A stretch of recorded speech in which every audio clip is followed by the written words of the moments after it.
Which Kurt and Roxy still live somewhere over in that area, but I don't know exactly where. Are they related to Josh Picker? Any of that crew? I don't. My parents lived in Searcy and Okay. the West Side Church, and Okay. the Pickers were there. Yes, that is, which I wouldn't know his name, but Kurt's dad, Okay. who's probably like 90 years old at this point, but I think he was at West I Side. think they both passed away now. Is that right? The Pickers that were at West Side Church? Yeah. Maybe. Fred and Sybil. I don't know. That may be it. I don't know. Who knows?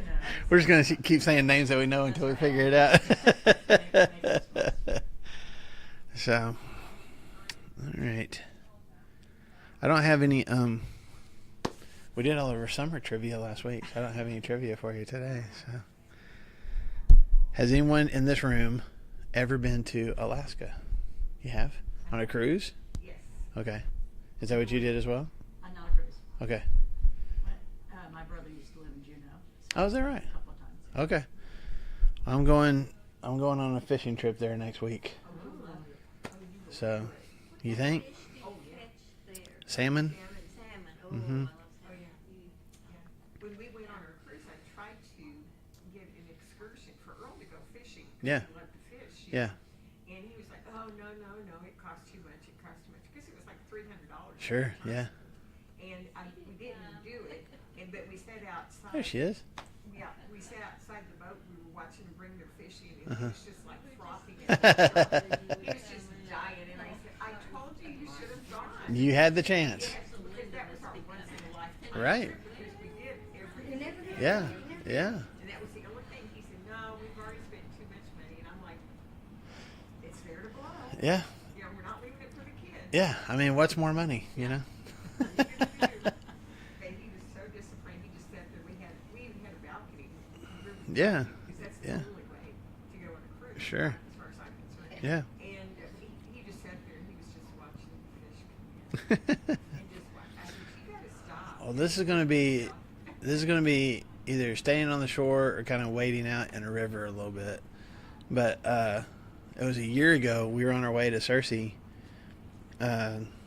for my son Griffin's graduation, and my old college roommate called while I was driving down the interstate and said, "Hey, I'm putting together a fishing trip with a bunch of us guys that graduated from Harding together.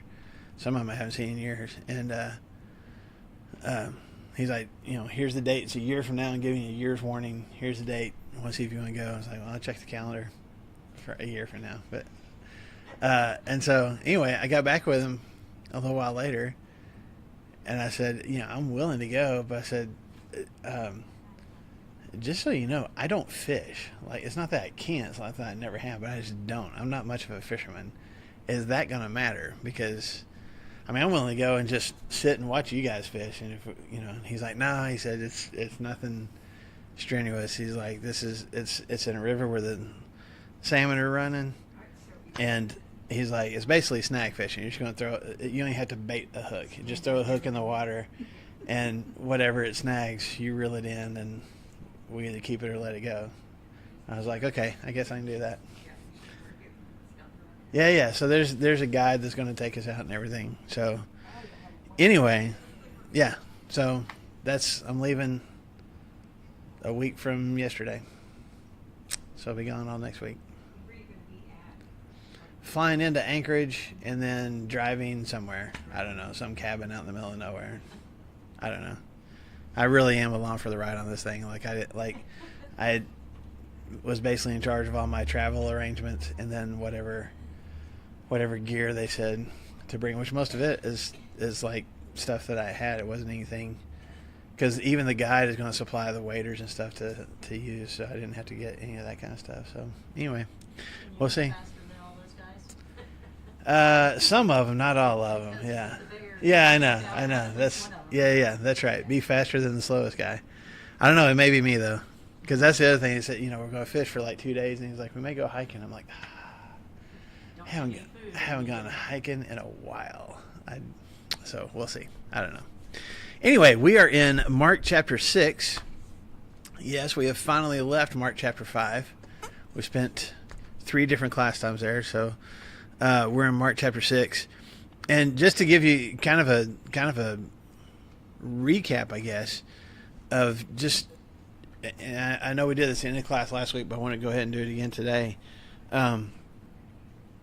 Of kind of the last, I don't know, at least 24, maybe closer to 48 hours that Jesus has gone through with all his teaching and miracle work and things like that. And he got into the boat with his disciples, and what happened when they were trying to cross the lake. The storm hit. Jesus is exhausted. He's sound asleep. They wake him up so he doesn't get full rest. Calms the storm. They get up to the shore, and as they're getting out of the boat, who comes to meet them? Yeah, the crazy guy, the crazy demon-possessed man. That's right. He comes running down the hill at him. And so Jesus ends up casting all these demons out of him into the pigs. The man is healed. He wants to go with Jesus, but the people in town say, you need to get out of here. And so Jesus gets back in the boat. He tells that guy, just stay here and tell what God's done for you. Goes back to the other side of the lake and is met immediately by a crowd. But who's in the crowd that came and asked him for help? Jairus, the synagogue ruler, whose daughter is sick. And so Jesus still hasn't had a chance to kind of get away from everybody and relax. Maybe, he took a nap on the boat again this time. We don't know for sure. But he goes across the lake. He goes with Jairus. And on the way there, what happens to him? The woman touches him. She's got the bleeding condition, right? And so he heals her and gives her a chance to tell her story, kind of give her testimony in the middle of the crowd. And then he goes on. Well, then word comes to Jairus that his daughter's dead. Jesus goes on to his house anyway, kicks all the mourners out, kicks everybody else out of the room except for the parents and 3 of his disciples, and he heals this little girl. Okay? And so it's just kind of been, we've talked about how Mark just goes kind of from one thing to the next, to the next, to the next, to the next. And sometimes you're like, okay, slow down. Let me catch a breath for a second. But I think that's intentional on Mark's part, because I think that's kind of the life that Jesus was living too. As he's doing this ministry, there's not a lot of opportunity for him to pause, for him to relax. And Mark said at the beginning, Jesus would go off to solitary places, when he got the chance. But I think Mark is also like, those opportunities were few and far between. There's this consistent effort on Jesus' part to meet people's needs, to teach, to perform miracles. And there's also, even when he wants to take a break, there's such an interest in Jesus and in what he's got going on that he and his disciples really have really struggle with getting some time to themselves. So, having said all that, he gets done, healing, raising Jairus' daughter. And then in chapter 6, it says that he left there and went where? Chapter 6, verse 1. To his hometown. Now, which town are we talking about? Probably Nazareth. That's where Jesus was from, right? Probably Nazareth. Now, he's also kind of used another place as his kind of his headquarters, launching for his ministry. We found out about that in chapter 1, but also in Matthew, if you want to hold your finger there, Matthew chapter 4,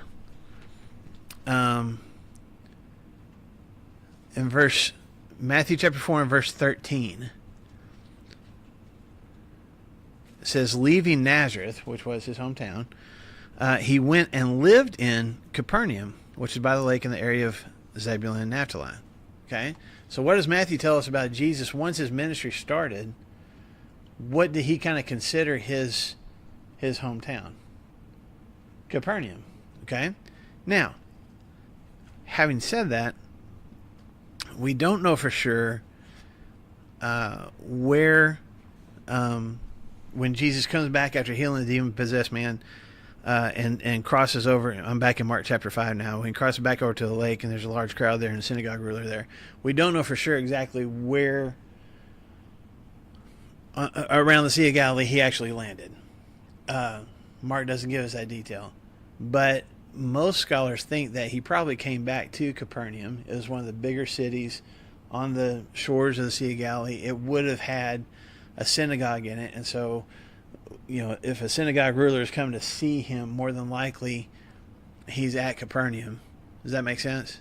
That's not definitive. Okay, but let's assume that he healed Jairus' daughter and healed the bleeding woman in Capernaum, and then Mark says he went to his hometown. What does that tell us? He's probably not in Capernaum. He's probably going back to his actual hometown of Nazareth. Okay? We don't know that. I can't be 100% sure about that. It just seems to make the most sense. Okay? So he goes back to Nazareth. All right, let's read here. Beginning in verse 2. When the Sabbath came, he began to teach in the synagogue, and many who heard him were amazed. See, this is why some people have the opposite understanding that it might be Capernaum, because again, the synagogue is there. I can't remember. Honestly, I didn't look ahead of time to see if Nazareth was thought to have had, because it was a small town, if it had a synagogue too. I don't know. Let me go on. Many who heard him were amazed. Where did this man get these things? They asked. What's this wisdom that has been given him? That he even does miracles. Isn't this the carpenter? Isn't this Mary's son and the brother of James and Joseph and Judas and Simon? Aren't his sisters here with us? And they took offense at him. And Jesus said to them, only in his hometown, among his relatives, and in his own house is a prophet without honor. He cannot do any miracles there except lay his hands on a few sick people and heal them. And he was amazed at their lack of faith. So again, because they have such familiarity with Jesus, or at least who Jesus used to be, this probably is Nazareth that he's come back to. And he goes to the synagogue and he's teaching. And what is the initial response to his teaching? They're amazed. Okay. Does anybody have a different word, or does everybody just say is amazed? Huh, I'm sorry? Astonished. Okay. They were amazed. They were astonished. That's what yours says too. Okay.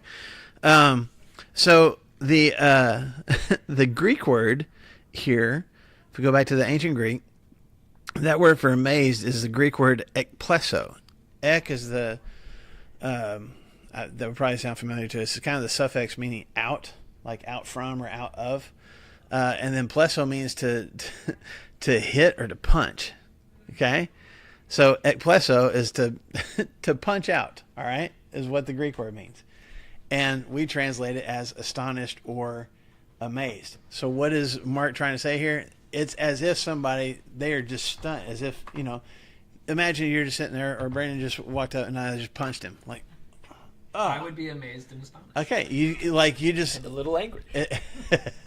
you just almost wouldn't know where it came from. That's the word that Mark uses here. As these people are listening to Jesus teach in the synagogue, and as they are watching him, maybe even, or at least are aware of him performing miracles, it's like a punch. It just catches them off guard. They are dazed. They are dumbfounded. That's the kind of picture that Mark wants you to have of the crowd here in the synagogue. And why are they so amazed? Look in verses 2 and 3. So good looking. That's what it is. And so eloquent. Carpenter. Yeah. Mary's kid. Yeah. They've watched him grow up. They're like going, what? Yeah. And they don't say, isn't this the son of the carpenter? What do they say? Isn't this the carpenter? So what does that hint at about Jesus before he began his ministry? He was the carpenter. But that's important because we talked about it at the beginning of this study. We don't know, and none of the gospel writers really give us any details about what happened to Joseph. After, the only clue, the last clue I guess we get of Joseph is when he and Mary lost Jesus, which is not a good look, when Jesus was 12 years old. But we do know that in Jewish culture, for the most part, your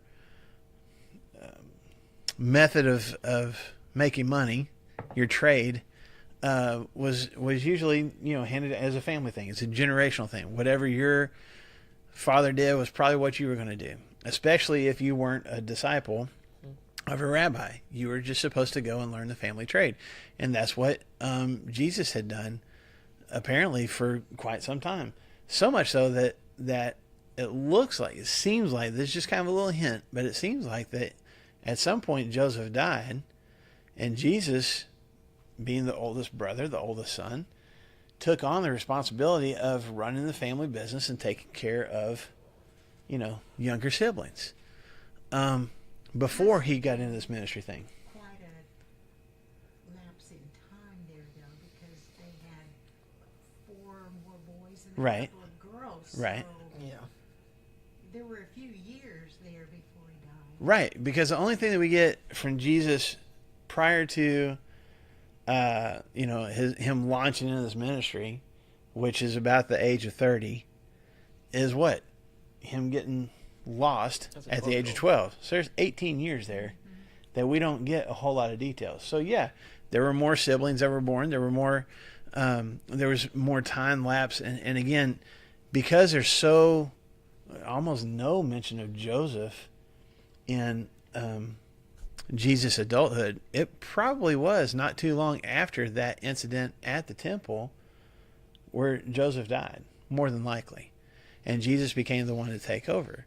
And we also talked about how that was important in the Jewish culture. That was what the oldest son was supposed to do. You take over the family business, and you make sure, because in the Jewish culture, women, for the most part, had to be taken care of. They couldn't take care of themselves. They had no way to provide for themselves. So Jesus would have become the carpenter, become the money winner, and taken care of his younger siblings and his mother. And that, even if you think about it, even continues when Jesus is on the cross. John tells us that when Jesus is on the cross and he looks down and he sees his mom, what does he do? Doesn't it take care of him? Tells John standing next to her, hey, you need to take care of her. Why? Because that's what the oldest son did.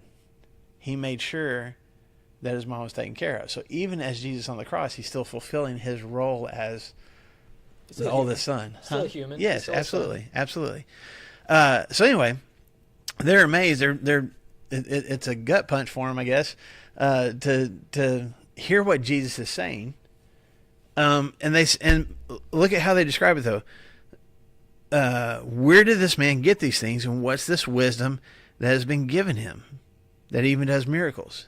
Now, we talked about this way back in chapters 1 and 2 when Jesus first started his teaching, so I don't want to rehash a whole lot of it. But we talked about how there were people who would teach in these synagogues. You would go to the synagogue. Synagogue wasn't like going to the temple. I mean, there was worship that took place in the synagogue. There would be songs we sung and prayers be offered. But what was the main purpose of the synagogue in Jewish culture? Do y'all remember? That was more often at the temple. You really didn't do the sacrifices at the synagogue. Here teaching.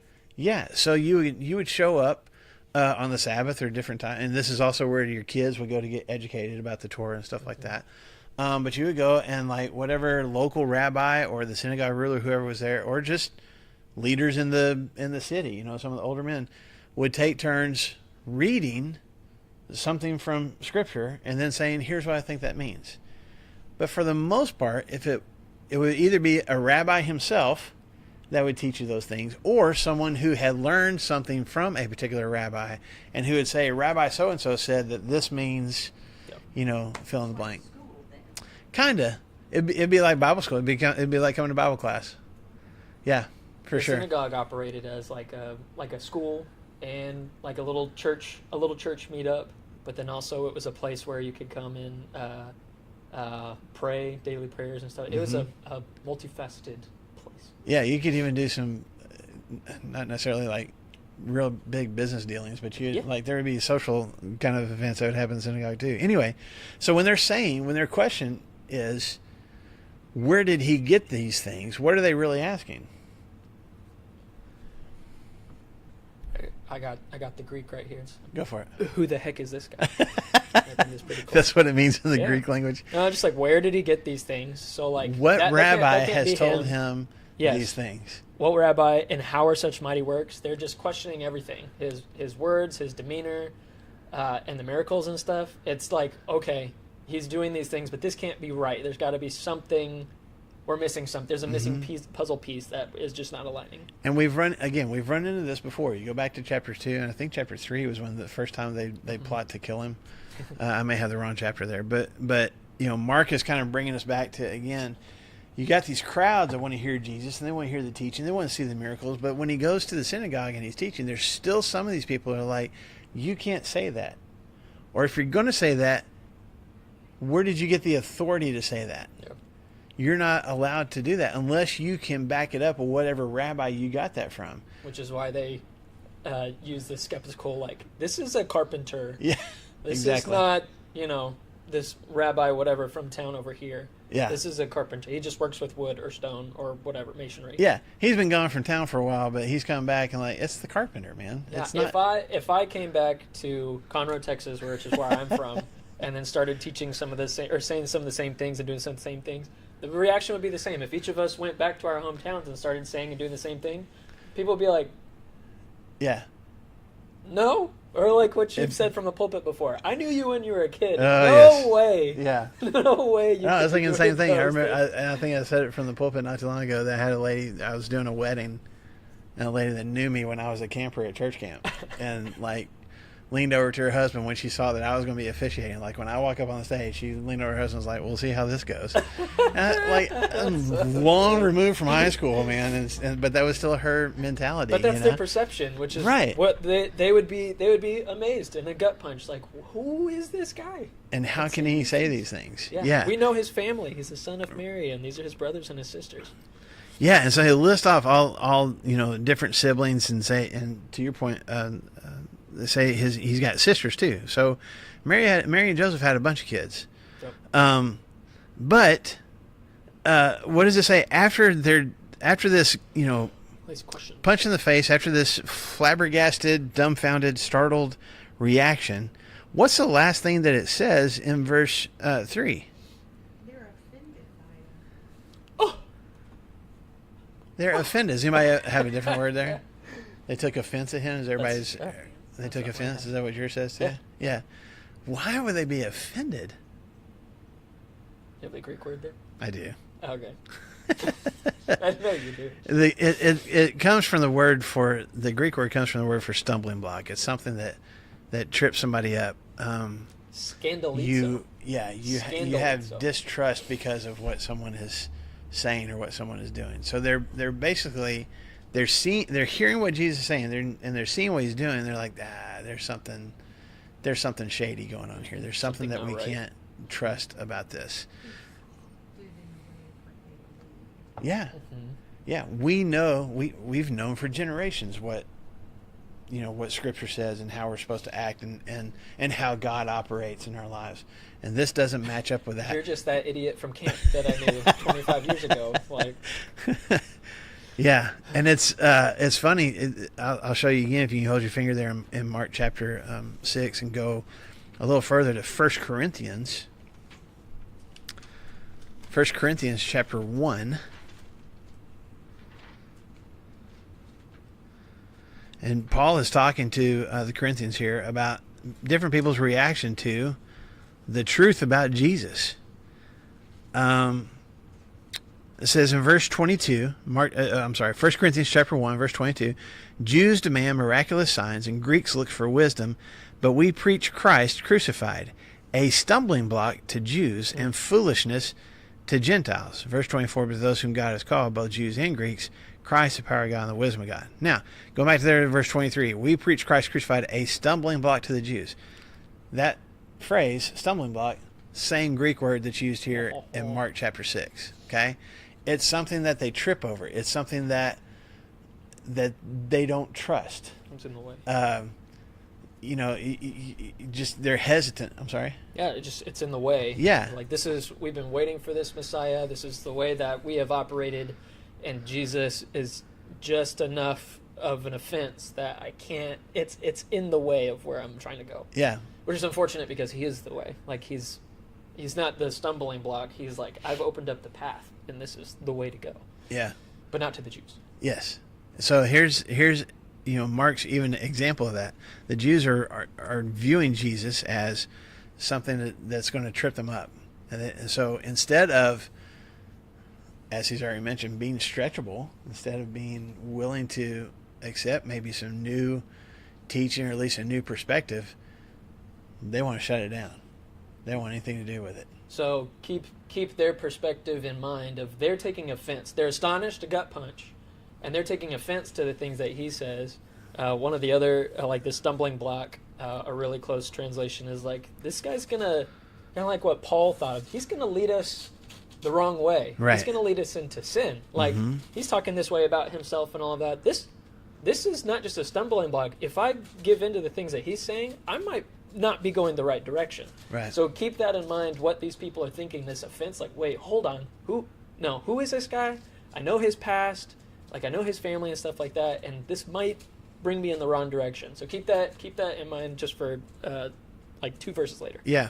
So then, so what's Jesus' reaction to their reaction? What does he say? Go ahead. He's amazed. Yeah. And he says, what about them? Only when you go back home, what happens? No, No respect. It's Rodney Dangerfield. Right, No no respect at respect. all, right? And that's, he says, I've gotten respect. I've gotten crowds. I've gotten honor from people that don't even know me. Not in my home. And yet I come home to the people who I spent the most time around, to the people who should trust me the most, and they are the most distrusting. They're the most cautious and That's that lady. Well, let's see how this goes.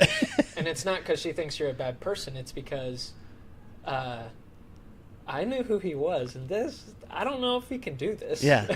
Yeah. And that's a lot harder between many of us. We don't know who the officiant is whenever we go to a wedding, and so we're like, that's probably going to be great. A good assumption. This is probably going to be good. Yeah. But because she knew you, there was an immediate little bit of a distrust. Now, I'm totally taking this lady. No, I taking know. her I know. into- I know. she She's a hates nice you. lady. It's fine. Yeah. She's a I mean, she had reason to be cautious. Yeah, She had that's reason what to I be said. cautious. There's It's, good reason. it's not. Oh. It was not without cause. So, but Jesus, I don't know if this was Jesus making up this saying or if this is kind of a well-known saying. I have no idea. There's the ESV. Was it? No, it wasn't the ESV. There's another commentator that says that that's true. That you look back into the Old Testament and you see guys like Jeremiah that they go back to their hometown and they're finding persecution. There's another source that I looked at that said that this was kind of like a Greek philosophy or like a Greek statement. Yeah. Something that people would be like, yes, a philosopher that spent a lot of time with their head in the library coming back to where they were the idiot kid. They're like, no, Yeah. no. And that could be like, yeah, we can understand that. Yeah. Of all places that you would think you would get a positive reaction, It a lot of makes times sense. it's not the gonna people happen. Yeah. who feel like they know you best. They're going to have the negative reaction, right? And so it says, in verse 5, that he couldn't do very many miracles there, except lay hands on a few sick people and heal them. What? Isn't that, What? that's so interesting to me. Because, I mean, this is Jesus, right? What did we just talk about at the beginning of class? But between the end of chapter 4 and all the way through chapter 5, what are the supernatural things that Jesus has done? He's changed the weather. He's completely calmed the sea. He's cast out who knows how many, a legion of demons. He's healed a woman that had her condition for 12 years and no doctor could. And he's brought someone back from the dead. So, is it about a lack of power on Jesus' part? Is that what the problem is? Lack of faith. And that's I think this is intentional the way that Mark words this. Jesus couldn't perform miracles because he didn't have the power to. Nothing's changed about his power, right? He's still the Son of God. He's still Jesus. He's just back in his hometown. He still has the same amount of power. It doesn't drain out like a battery. So what's changed? It's not his lack of power, it's their lack of faith. And I think, again, there's just in that one sentence, there's something for us to learn. That sometimes we doubt God's power and God moving in our lives, in our world. And maybe God's ready to do some pretty amazing things. We just don't think he can or that he will. And so he doesn't. Not because he doesn't have the power to, because we don't have the ability to believe it. And man, that's I don't That's know. hard. Speaking of gut punches, that's yeah, like that's yeah. No, I you remember Andy Brazel, the was at the time youth minister at Southside. He was teaching about in the passage. I can't remember if it's in Mark or not. So you tell me. That man that comes to Jesus because his son has a demon and he's continually throwing it's in Mark. himself We haven't into- gotten there yet, but yeah, Okay. it's in Mark. He's continually throwing himself into the fire, and the father is like desperate. He says thing, and Jesus, if I can do something, If. okay, What man, he's saying, just heal if. my son or whatever. Yeah. But the man says something. He says, Lord, like, help my unbelief. He says, I believe, help my unbelief. And something that Andy said a long time ago was like, don't let me get in the way of this healing. Like, don't let my faith or my belief in you get in the way of you helping somebody else. And I totally see that here too. He's not going to, I mean, you've got demon-possessed people, lame people, people with leprosy and stuff like that. And Jesus like, let me heal you. And they're like, no. Exactly. Ah, That's what I ah. picture is like people Oh. like refusing it. Yeah, like, no, you are the stumbling block. Like, I know you were an idiot way back Yeah. in the day. Like, we're not gonna, no. You're And just a carpenter. what is this? What is Jesus's strategy? Is Jesus's strategy like, no, give me your hand, give me, like, and like forces a miracle upon them?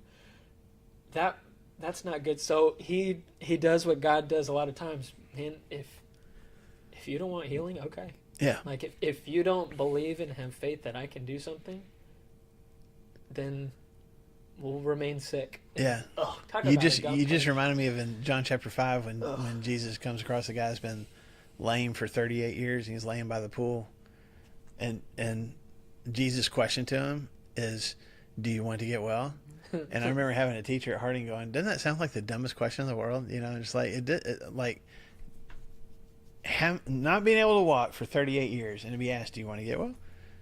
And you would think it'd be like, what a stupid question. Of course I want to get well. But he's probably gotten used to life as a lame person and people catering to him and him. I mean, he's probably having to beg and everything, but that's just, okay, this is my life now. And Jesus, before he heals him, asks him the question, do you really want healing? Do you want things to be different? Zion, make them different. But only if you really want it. I feel like that's the same kind of thing here. Like, I'm ready to heal you. I'm ready to make your life better. I'm ready to do some amazing things for you. Nah. You're just a carpenter. I'll keep living the way I am. I'll keep dealing with what I'm dealing with. I don't want your help. Which totally justifies that next verse in verse 6. Yeah. And Jesus marveled because of their unbelief. Yeah. In the NIV, it's the same word. I mean, same English word. They were amazed. Is it the same word? No. I would, okay. No. I wish it That'd was be because no. helpful. But it is the English word amazed. This one, thaumazo, means to marvel at, which is what your translation said, right? He marveled at them, and it kind of gives you the context of just like sitting down, just like, staring at something that you can't fully understand or fully comprehend. Just like, I'm trying to figure this out. I'm trying to sit here and figure this out. That's the way Jesus was. Which, again, to this point, everyone has been amazed at Jesus. This is a moment where Mark says Jesus was amazed. Jesus was actually trying to figure out how this was possible. He's marveling at it. He's pondering it. He's thinking about how is it that, and what is he marveling? What is he pondering? Your lack of faith. How can they disbelieve this much? It's surprising to him. And that's what if you've been around Flagstone a long time, you probably heard me mention this verse before because I can't remember if it was in a class I was in or a sermon that I heard one time. I mean, it was years ago. I would love to give credit to whoever it was that said it the first time. But just ask the question to us as we were sitting there listening to him. Which what do you want God to be amazed at? The amount of faith or the lack of faith? I mean, this is the Son of God going, I am shocked. Not at their amount of faith, but the lack of it. It is amazing to God how much people in this moment were doubting. And if there's any potential for me to amaze God in my lifetime, I don't want it to be for the lack of faith. I don't want that to be a thing, God, that God himself is going, man, that's crazy. I can't even believe that. You know? Yeah. So I think, again, I think this is intent. I think this actually happened this way. I'm not saying it, but I'm saying as Mark is kind of writing through his story of the life of Jesus, he just got through going through these supernatural events, and then he's like, and then Jesus goes home and nobody believes in him. And it's still going back to Mark's question that we mentioned in chapter 1. Mark says, this is the Messiah, but I'm going to let you decide if you believe that or not. And here's all these reasons up to this point where you could believe that Jesus is the Messiah. Or you could be like these guys who completely refuse to believe it. Which camp do you find yourself in? And it's not, this time, it's not the rabbis, it's not the experts in the law, it's not the priests, it's not, what we would sometimes label as Jesus' enemies that are disbelieving. It's people that should believe. People that should put their faith in him, maybe even more than anybody else. And those are the ones, and again, Mark, without asking, is kind of posing this question to you as you're reading. Would you believe him? Would you? Yeah. So, I don't know. Any other thoughts? Any questions from you guys? Any other thoughts? I think it's just challenging my own faith too, of like, oh yeah, just the things that we said that we've been praying for and stuff on Sunday mornings and everything too. I hope that right now, but then I hope in the future that in the persistent knocking on those doors that God wants you to do something, that I don't slide into God isn't going to do something. I'm going to pray about it, but I'm not really going to believe it. Yeah, and that would really stink if we're not able to intercede for the people in our lives, because we're like, I'll pray it, but I don't think anything's going to happen. Yeah. And that's convicting. Yeah. Okay, so let's keep going if y'all are good with it. So, yes, ma'am, go ahead. Jesus had told so many people that he had healed or whatever not to talk about it. Mm-hmm. You think that's why Nazareth in the synagogue, that they weren't talking about it? They had heard about his miracles? I mean, that's a possibility that they hadn't heard because Jesus, but it seems like everybody that Jesus told not to say anything ends up saying stuff too. But I would say that could be part of it. But then also, when they're amazed, what are they amazed at? Two things. One is his teaching, like where did he get this wisdom? And then the second thing it says is he has the ability to perform miracles. So there's some kind of awareness. And maybe news travel, maybe people from Nazareth were in Capernaum.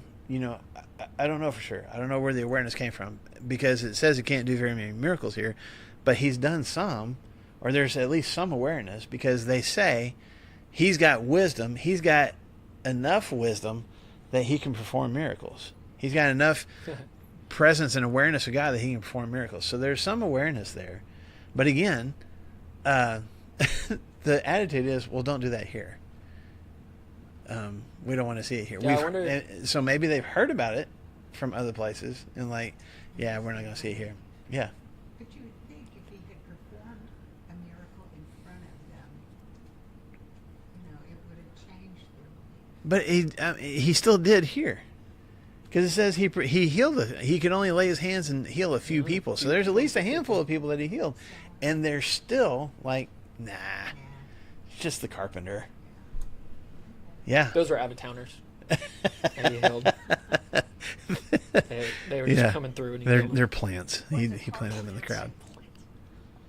Like lawyer, doctor, whatever. Is lawyer down, is not respected or what? You would be respected as far as like, you're making money and doing something with the talents and gifts that God had given you. They probably didn't make much money. So just kind of in your... It'd be a very blue collar kind of job, and so your more wealthy people probably would have looked down on them, not as like your sinners. Like they wouldn't have had a bad reputation. It's just you're poor. You make enough money to survive, and that's about it. Yep. I don't think lawyer would be the same level. No. That'd be great, but Yeah. he didn't have any prestige.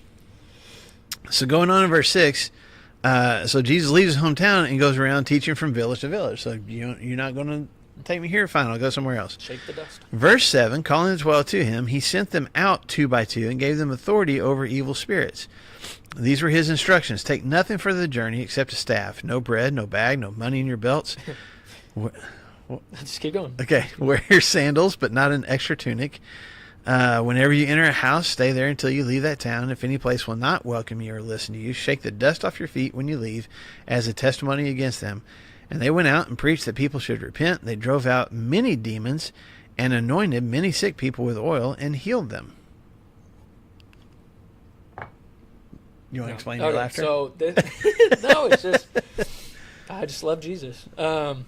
So this was anticipated that Jesus is going to go and send them out, and he sends them out in pairs, which is great because if Jesus has given me the authority to over unclean spirits and stuff, I would definitely at least want one other person that is just as clueless as I am to be like, okay, we're okay, like we're doing the right thing. This was anticipated back in chapter 3. Uh-huh. If you guys want to go there really quick, whenever he calls his disciples, chapter 3 verse 14. We'll just start in 13. He went up to the mountain and called those whom he desired, and they came to him, and he appointed the 12, so that they might be, remember this is what Marshall capitalized on, so they would be with him, and he might send them out to preach and have authority to cast out demons. So they knew this coming in, that whenever Jesus called them, that they were special, the 12, that they were special, but that also that Jesus was giving them some authority, and also with the knowledge and understanding that at some point, Jesus, the rabbi, is going to say, now go and do what I'm doing, but let's expand our influence. And now it's not just me and you guys are tagging along while I do things. Now you guys are going to take my message 2 by 2, and you guys are going to do the same things that I'm doing, and then come back later. But go ahead. No. It's I'm so intrigued by what you want to it's just so interesting. In verse 8, he charged them. He was like, "Hey, here's the deal. Don't take anything for your journey except the walking stick. No bread, no bag, no money in your belts." Like me and my kiddos, we go hiking fairly often because I have feral children that we just have to run them to the ground and stuff like that to get naps or sleep through the night and stuff like that. And we're packing. I've got a 3-year-old, 6-year-old, and 9-year-old. So we're packing water. We're packing multiple snacks. We've got a bag. I've got my belt. They have each of their waters. Let's see, first aid kit. What else? But then we're also bringing back rocks and sticks and all those things there too. And Jesus is like, hey, don't worry about any of the common stuff. For me, coming into work, if I come into work without my backpack, I'm like, I can't get any work done because I don't have any of the stuff to get my work done. Yeah. Like if I just walked in with like a pen and then accessed one of my, that's so funny nowadays. If I just walked into work and was like, I can't use the Bible at my office, I have to use the Bible in my backpack. Yeah. That's the only way that I use stuff to. So he says, no staff, a staff is okay. No bread, no bag, no money in your belt. You can wear your sandals, but not an extra tunic. not an extra pair of underwear. And then he said, here's the deal. Whenever you go into a house, you stay there until you depart from there, okay? And if any place is not going to receive you and they're not going to listen, then just shake the dust off your feet as a testimony against them. And so that's why is Jesus Traditional unequipping them? hospitality of the day was to take in Yes. travelers, somebody new to your city. Mm-hmm. Especially because they're going to be mostly in Galilee, it sounds like. And so Yes. you got smaller towns and a little bit more, not as metropolitan, a little more rural. And so, yeah, that was, especially in the Jewish culture, that was the expectation. If a stranger comes to town, somebody is supposed to, invite them in, take them in. And that's just what you did. And so Jesus is telling his disciples rely on that. But there's a little bit of faith here too, right? It's a You lot of don't know that somebody's going to take you in. You don't know that you're going to have a meal that night. And he ensures that too by saying, you can bring a staff, but don't bring snacks. Don't bring a bag to put your snacks in. And don't bring money And to don't buy bring snacks money. with. But that what I love about that though is that he's not packing down his followers with like, here's all the bread that you need for 2 weeks and make sure that Yeah. you've got extras like any good parent or something like that. He says, listen, the job that I'm about to what's their job? In verses 12 and 13, he says, so they went out and they proclaimed that people should repent. So that's the first thing. They cast out many demons. That's the second thing. Anointed with oil many who were sick, and he healed them. So they're preaching repentance, casting out demons, and they're healing people. All of which are pretty much outside of their realm of, I can do this. Yeah, I could do this. And not only that, Jesus has intentionally, I say unprepared, like he was doing it without wisdom. He's intentionally made them be so humble that, like, listen, you got to put all your faith in me. This whole journey, this whole trip, I'm no donkey. You got one pair of sandals, man. Like that's Yeah. like get on and just get some going. But what's The the key whole thing thing- that they're going to need for that? They're It's- going to need faith. It's all faith. It is faith and trust. What did he just get demonstrated by his hometown?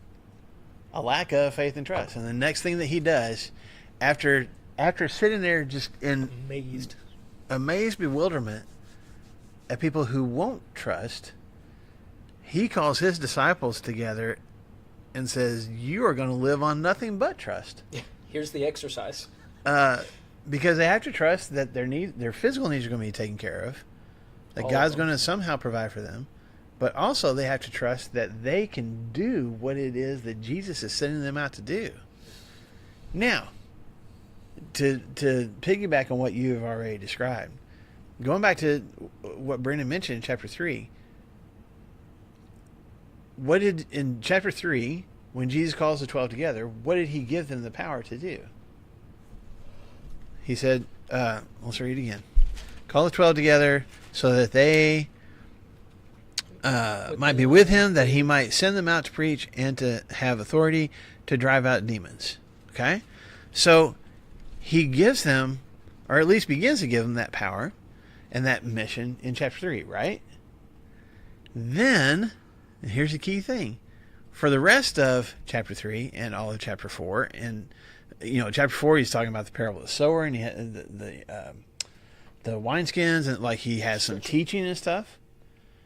And then the supernatural power, or the storm, the demon-possessed man, raising Jairus' daughter, they spend, again, we don't know exactly how many days, but they spend the bulk of chapter 3, 4, and 5 watching Jesus do what he called them together to learn how to do. Does that make sense? Now we're here in chapter 6, and what does he do? Sends them out to do it. Because this is the way that God works. And I think this is a very important lesson for us, because we'll hear sermons, or we'll hear devotionals, or even just encouraging each other, like, hey, we need to volunteer for this. We need to share our faith. We need to pray about this, and whatever it is that God is putting in our hearts to do, or other people are challenging us, like, hey, can you help out with this? Can you help take care of this person, meet this person's needs? I want to give you this opportunity to share some faith, or to pray with somebody that needs prayer right now, or to donate towards something, whatever it is. And a lot of us are like, that's not my gift. I don't know how to do that. I haven't been trained, or I'm not experienced enough. Jesus didn't ask his disciples here in chapter 6 to do something that he hadn't already, one, gifted them with the ability to do, and two, shown them how to do. Because that's the way that God works. And what I am challenged by myself is when I believe that, God, the Holy Spirit, whatever, puts something on my heart or in front of me. Here's an opportunity to do something that I believe this is what God is leading me to do. If that opportunity is there, it's because God has already given me what I need to take advantage of that opportunity. So now it comes down to either I can do what he's called me to do, or I can amaze him with my lack of faith. Ouch. That he's actually gifted me with that ability to do that. Does that make sense? We come up with all sorts of excuses or reasons why we don't have the skills, the words, the time to do what God is leading us to do. And in that, when we do that, I wonder if sometimes, I don't just wonder, I know, sometimes we are refusing to do what He has already gifted us to do and shown us how to do. And that's on us, not on Him. So to your point, He's sending them out like this is a Exercise. huge exercise in faith that you're going to be taken care of and that you're going to be able to do what it is I'm calling you to do. But He's not sending them out unprepared. They've gotten to witness Him go from town to town and have needs taken care of. They've gotten to witness Him healing people and praying over people and putting His hands on people. They've gotten to witness and listen to the message. Not just once, several times, multiple times. And now Jesus is saying, okay, you guys have been disciples. I've been your rabbi. But the whole purpose of being a disciple of a rabbi is so that you can do what the rabbi does. Now I'm sending you to do what I've done. And don't worry, because I've already shown you how to do it. And I've given you the ability to do it. So just go do it. So what do? There you go. They go. They go do it, right? Do you guys watch The Chosen? Anybody watch The Chosen? Whenever they do, it's a very, I feel like it's a really powerful moment. They open up the episode with this, that there's no words and it's black and white, which I think is like really artistic, I guess. But there's no words. It just shows them going into houses and stuff, and you can see them talking and like touching people and stuff. And I don't think it was a lack of faith or anything, but I think The Chosen does a good job of being like, these guys have no idea what they're doing. They've watched their rabbi, and they're empowered by their rabbi, the Son of God, to do this. But then whenever they touch somebody in the house and they're healed, they're like, yes, and they're like praying, they're giving praise to God and stuff like that. There's no words or anything, and it's black and white, but it just kind of goes to show like this is the beginnings of like their very, very small belief, but powerful belief. Yeah. So I enjoy that. Yeah. Going back to, I know you read it already, but just because we're running low on time, look at verses 12 and 13 again. What did they do? They went out and preached that people should repent. They did what Jesus told them to do. That's the and message right there. they drove out many demons and anointed many sick people with oil and healed them. So, like, this is one of those, Mark doesn't give us a lot of details. He just says Jesus told them to go, kind of set the parameters for him, the expectations for him, and then they went and did it. It's like Abraham. Go and move your whole family to a place you've never been before. And then Scripture says, and he went. Yeah. You think part of the reason Jesus had to not take a bag of stuff, they didn't have any props. That's true. You think of a magician and Oh, stuff, and yeah. he's got all sorts of tricks, Remedies and trickery things. inside. Yeah.